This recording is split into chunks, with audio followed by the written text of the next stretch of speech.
Senate has unanimously moved to defund most of the Department of Homeland Security. Stay tuned to find out what this means. A third No Kings protest is occurring this weekend in downtown Kent.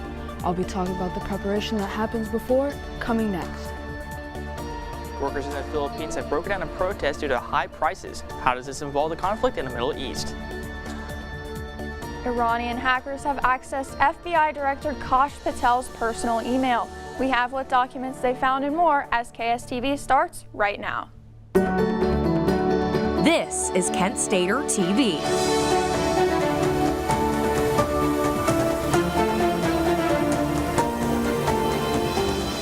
Good evening, Portage County, and welcome back to our Friday Newscast. I'm Ryan Mead. And I'm Tatum Lawrence. Thank you for joining us tonight. We start out with some local news from right here in Kent.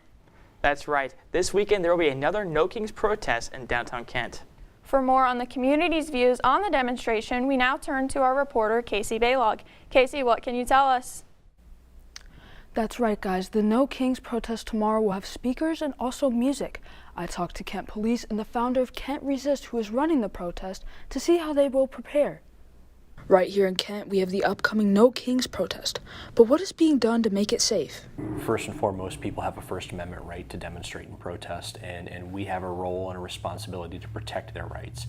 So our role is really just, being there, being aware of it, having some sort of a presence without being overbearing to just make sure that it's done safely. De-escalate if there's any sort of conflict. Don't get into conflicts. This is a non-violent protest. Don't bring weapons. Nobody's, it's legal to carry guns, but we ask people not to bring them. Police and the organizers say they have not had any problems with counter-protesters in the past, but they are prepared if they show up for tomorrow. Counter-protesters have the First Amendment right as well. So really our role is to just be the peacekeepers in between those two groups. If we encounter them, we will ignore them. That we will not engage in any kind of conflict. That's not the goal. We want to de-escalate. We don't want to be in conflict with anyone. Everybody has the right of free speech, and so if people show up, they show up. Those that are planning to show up here tomorrow for the protest talk about why it's such a big deal to be involved and why the community is such a great help. And it's very empowering to come to these events because sometimes people can feel really alone.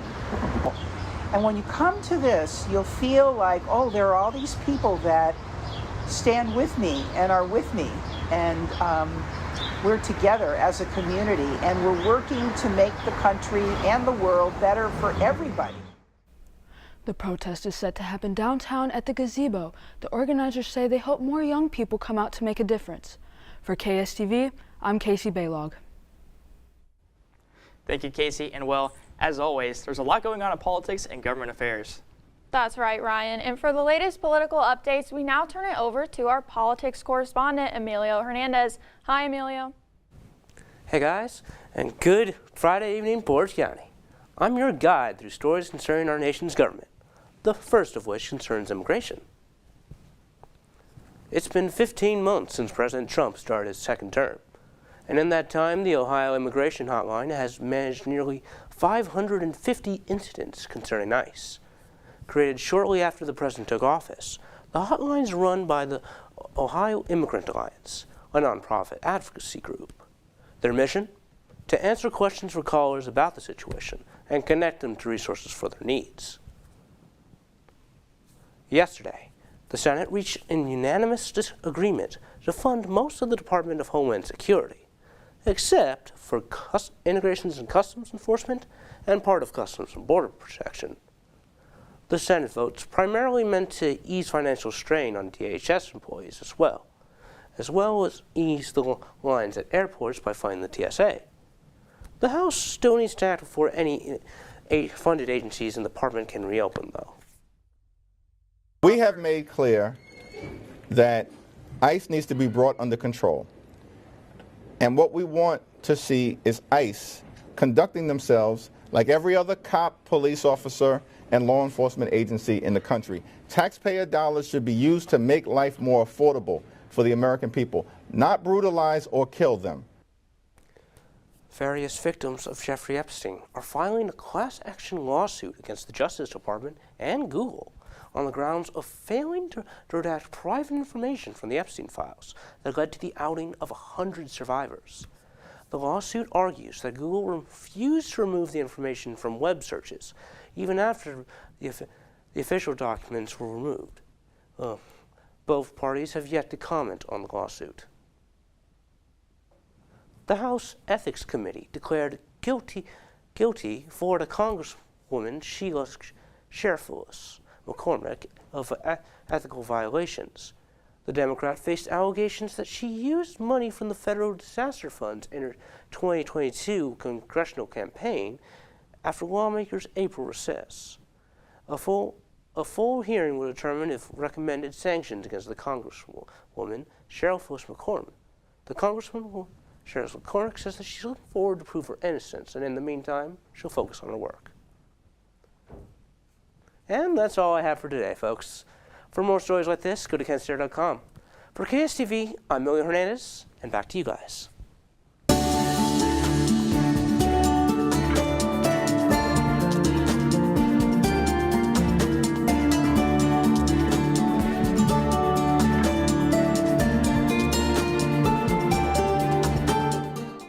Last night might have been electrifying with the storms, but today we are in the clear. Let's take a look at that weather. Already in Toledo, we got 37, and up in the lake, we can see that the temperatures are lower when we look in Sandusky, Cleveland, all of them. And then down in Cincinnati, it is 48. Columbus is 42, Athens is 47, Pittsburgh 44, and let's take a closer look at our state county temperatures, and we can see that the Cleveland, like I stated earlier, it's very cold up in Cleveland. Sandusky is 35. The wind chill up here is actually going to be lower than it is in Kent. Our winds up here is around 12, while up in Cleveland it is going to be around 9 miles an hour. And let's take a look and keep going and look at our hourly for tonight. It is going to be 8 p.m. it's 30, 10 p.m. it's 28, and midnight is 27. The chance of rain is a little bit on the high side, but we should be in the clear. Like I said, it's not expected to continue raining, and it's going to stay a pretty clear night with some clouds rolling in here at midnight. Up by the lake, we are going to have some clouds as well. Tonight will be slightly chilly, so grab a jacket and cozy up, and I'll be back with more of the weather forecast. Thanks, Abby. Iranian hackers have gained access to FBI Director Kash Patel's personal email. The hackers accessed emails from before his time in his current role and found documents including his family records. It appears as though the hackers didn't obtain anything of major consequence. The Justice Department believes that these hackers work for Iran's Ministry of Intelligence and Security. The United Nations High Commissioner for Human Rights, Volker Turk, is urging the U.S. to end their investigation into their fatal elementary school strike in Iran February 28th. A CNN report said the strike likely occurred because of outdated information on a nearby naval base. Turk says he wants justice for the victims, which included at least 168 teachers and 14 students, according to the Iranian state media. At least 1,900 people have been killed since the conflict in Iran began almost 4 weeks ago. Much of the civilian infrastructure has been destroyed by the airstrikes, including around 600 schools and 289 medical facilities. Inflation has also skyrocketed in Iran, causing food and medical shortages, and some cities are without water. The Iran regime has not officially released casualty numbers since the start of the war. The search and rescue of survivors of the overnight airstrikes in Tehran is underway today. The Iranian Red Crescent Society said civilians were trapped under rubble as multi-story buildings fell on the streets. Israeli military says the attack was a target on Iranian regime infrastructure. Israeli and United States attacks on Iran have resulted in over 1,400 deaths so far. Hundreds of transport workers in the Philippines are protesting in the capital after fuel costs have skyrocketed in the country. The rising prices are due to a war in Iran, and the two-day protests began after a crude shipment arrived in the country. Civilians in the Philippines are struggling to be able to afford food and to feed their families. Workers are pushing for higher wages and fare increases. North Korean leader Kim Jong-un and Belarus leader Alexander Lukashenko met Thursday in Pyongyang and signed a friendship and cooperation treaty amid their confrontations with the U.S.-led West. Lukashenko said the document was fundamental and relations between the two Russian allies are expanding. The leaders also discussed their views on unspecified regional and international issues. It's competed with each other.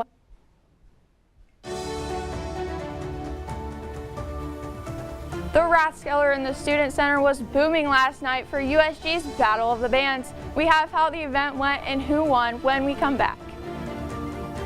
A 1930s movie star is making a fashion appearance in 2026. A new exhibit in the Kent State Fashion Museum was revealed to the public. Find out who the star is when we come back. Brush, brushy, brush, brushy, brush, brush your teeth. Every day and every night. Now it's your parents' turn. Here's what you gotta do. Let them have your toothbrush so that they can brushy brush your teeth. Tooth jobs are almost done. 5, 4, 3, 2, 1. That's it. Help your teeth stay healthy. Brushy brush with a grown-up every day. When we adopt a shelter pet, we discover they're a unique mix of all kinds of things. There it is. Keep going with it. Leo! They're a little bit of a lot of things, but they're all pure love. Hey there, welcome to Kent Core. Kent Core. To Kent Core.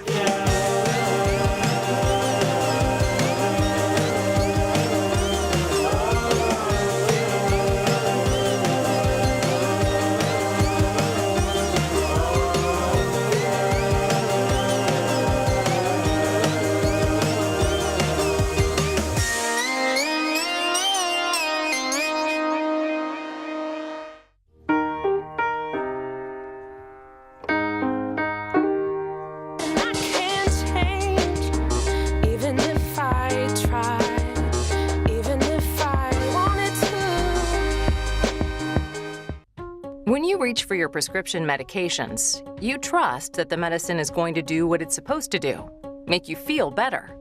That trust comes from knowing that teams of doctors, biologists, chemists, pharmacists, and other health scientists at the FDA are working tirelessly to protect the health of the American public by making careful, informed decisions about which new drugs to approve. Find the answers at fda.gov/drugs. Tomorrow's news leaders. Today's top stories. From an award-winning student newsroom. This is Kent Stater TV. Your community. Your stories. Yesterday was a fun event on campus for students as many gathered in the Rathskeller for the Battle of the Bands. To learn more about the details, KSTV's Tatum Awards has more. Tatum? That's right, Ryan. Last night I saw Battle of the Bands live. I also spoke with the director of the event and some participants to see how it works and how it came about. 5 local bands competed with each other last night for a chance to open for the driver era at Flash Fest. But I think we should leave the singing to the bands.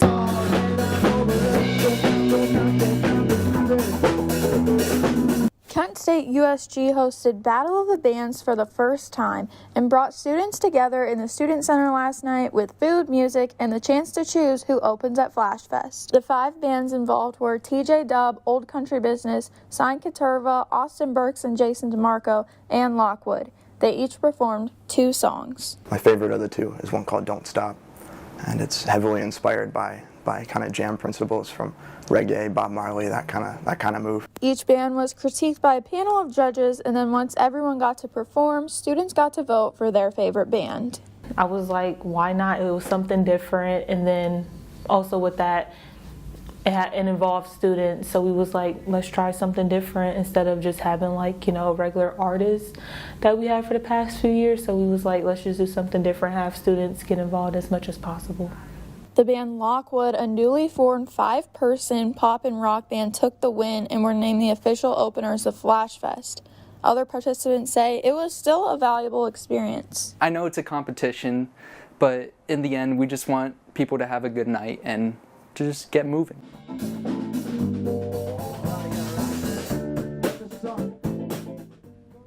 The 2026 edition of Flash Fest featuring the driver era will be held on April 16th in the Kent State Ballroom. For KSTV News, I'm Tatum Lawrence. Thanks, Tatum. The fashion industry can be very complex and varies from time to time. In fact, the Kent State Museum has decided to announce a new exhibit. With more, let's go to Layla Schaefer. Hi, Layla. Yesterday, students and community members gathered to witness the new exhibit revealed in the Kent State Fashion Museum. We decided to put up 2 of our costumes from her personal collection that she had actually worn in the stage version, the play of the Philadelphia story. People were invited to view the 2 garments worn by Katharine Hepburn in the stage production of the Philadelphia story. Participants then were able to pose questions to panelists. And we have the costumes that are going to be in the lobby for a few more weeks. So if people haven't gotten enough of Katharine Hepburn yet, they can come and see her costumes in the lobby. The panelists include Catherine Leslie, School of Fashion faculty, Joanne Fenn, Museum Collection Manager and Registrar, Sarah Hume, Museum Curator, and M. Deloach, Civic and Community Engagement and School of Fashion student. She thought they were more comfortable, more practical, and so she became really known for wearing khaki pants. So for her, comfort was important, and a simplicity in the way she dressed was important. After the questions were answered, participants then watched the movie, The Philadelphia Story, which Hepburn also acted in. The Kent State Fashion Museum hosted an event featuring Katharine Hepburn in collaboration with Ohio Goes to the Movies. The 2 garments worn during the Philadelphia Story, a 1940 movie she starred in. The event brought interactions with the faculty of the School of Fashion and a free showing of her known movie. People interested in fashion, history, and old movies would especially be interested in this new exhibit. The garments will be on display for the next coming weeks.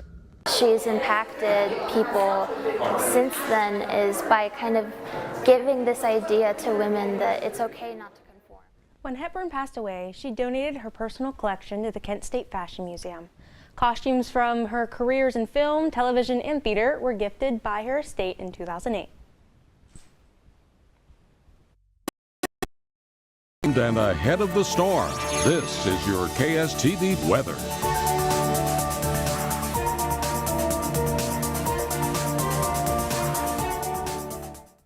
Grab some shades because tomorrow is going to be sunny and bright. Let's take a look at that weather.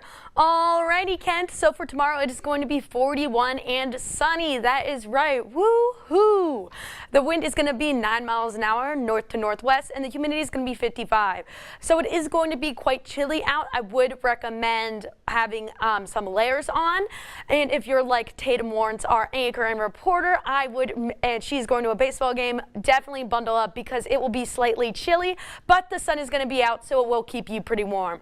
And let's take a look at the weather for today. So for today's weather, it was 39 degrees with a UV of 5, surprisingly, out of 11, which is pretty good, I would say, for coming out of winter going into spring. The sun is going to set at 7:45 p.m. today, and we have a waxing gibbous. The wind is north to northwest with 12 mile an hour, and the humidity is 54. All in all, it's going to be tomorrow's going to be kind of like today, but it's not going to, the high temperature is not going to be around as long as it was for today. And then let's take a look at our extended forecast. So on Sunday is going to be 58 as the high, Monday 66 with a 36% chance of rain, Tuesday 76 but is going to have a 24% chance of rain, Wednesday 62 with an 86% chance of rain, Thursday it is going to be 52 with a 70% chance of rain, and Friday is going to be 51 with or 60 with a 51% chance of rain. So at the end of the week it's going to be warm but a big chance of rain. And although it is going to now be warm, grab the rain jacket as spring showers are here for this upcoming week. For KSTV, I'm Abby Kress.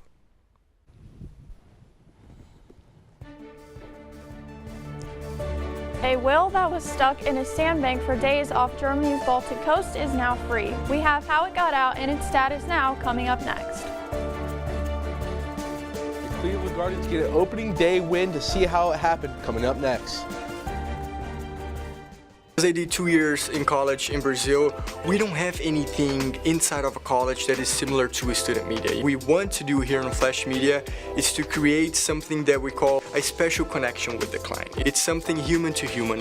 I'm not just there to take his money and to give him on some ads. I'm there to help his business at the same time that he's helping our business. So those are the clients that we were looking for.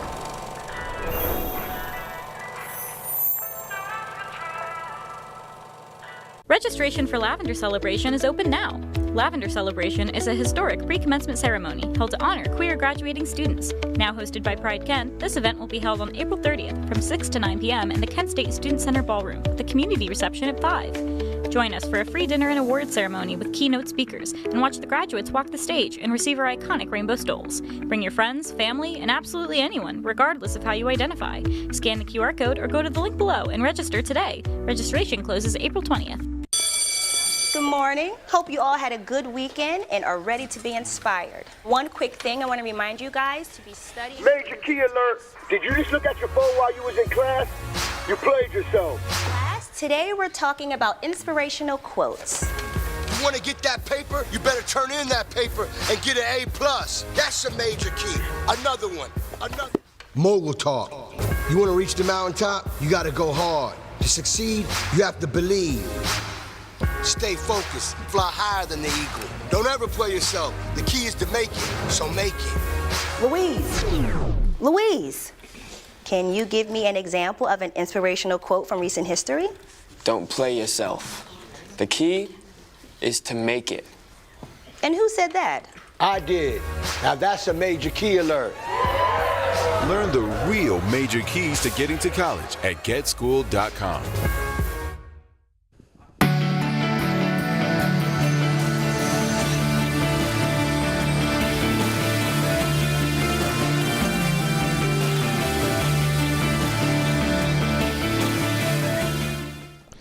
Good evening, everyone. I'm Matthew McConaughey. There has been a lot of action with the MLB starting up Cleveland sports and in Kent sports, but we are going to stay right here in the bubble of Kent. On the track, Kent State's Beatty Bay set a new school record in the men's 5,000-meter run Thursday evening at the Raleigh Relays. Boss showed off his new fastest 400-meter split of the race to cross the finish line in 13 minutes 59 seconds and 9/100ths of a second, beating his outdoor personal best by more than 27 seconds. Kent State will return to action with a 3-day meet that is scheduled to start Friday and run into the weekend. Onto the lacrosse field, the Kent State lacrosse team will return to MAC action play on Saturday, take on the Youngstown State Penguins. Last time out, the Flashes pulled off one of the best comebacks in program history, scoring 7 goals in the final 8 minutes to defeat San Diego State by a score of 11-10. This should be a great MAC matchup. Make sure to download the Flashes app for all the details. Over to Barrett, Ohio, the Cleveland Browns proposed to allow teams to trade draft picks up to 5 years in the future. 5 years in the future, the organization is making adjustments to Myles Garrett's contract. The restructuring of Garrett's contract is causing a storm of trade speculations. The new deal will push Garrett's option bonuses in 2026, 2027, and 2028 from late March to 7 days before the regular season. The new structure keeps a potential trade window open through the entire summer. Now let's stay in Cleveland sports. The Guardians traveling to Seattle to take on the Mariners in opening day. Top of the first, the rookie in his regular season debut, Chase DeLauder, has enough on it to get over the wall. 1-0 Guardians up. The leadoff guy for the Mariners, Brendan Donovan, ties this one up. If it's fair, it's gone, and it is fair and gone. In bottom of the 5th, Luke Raley sends a line drive home run over DeLauder's head to tie it up 3-all. Now, top of the 9th, DeLauder is not done getting his second home run. He is the sixth person in MLB history to hit multiple home runs in their season debut. The Guardians won that one 6-4 on 12 hits and 0 errors. That's all I have for you guys today. To stay up with all things sports, make sure to tune in every weekday for KSTV Sports or tune in every Monday for Sports Corner. For Kent State Sports, I'm Matthew McConaughey.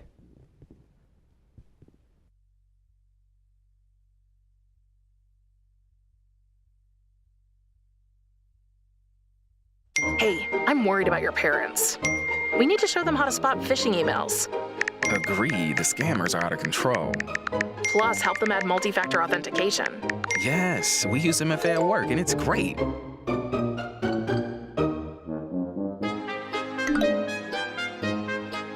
Software update? Done. Time to celebrate. For more information on how to keep yourself and those you care about safe online, go to CISA.gov/secure our world. Greetings, loved ones. Let's take a journey.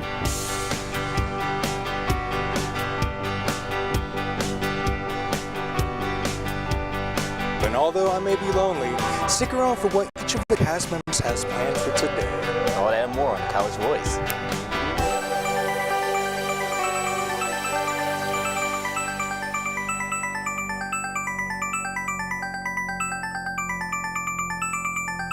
Peace out. There is a road laid out for me. First night here, but Amy seems cool.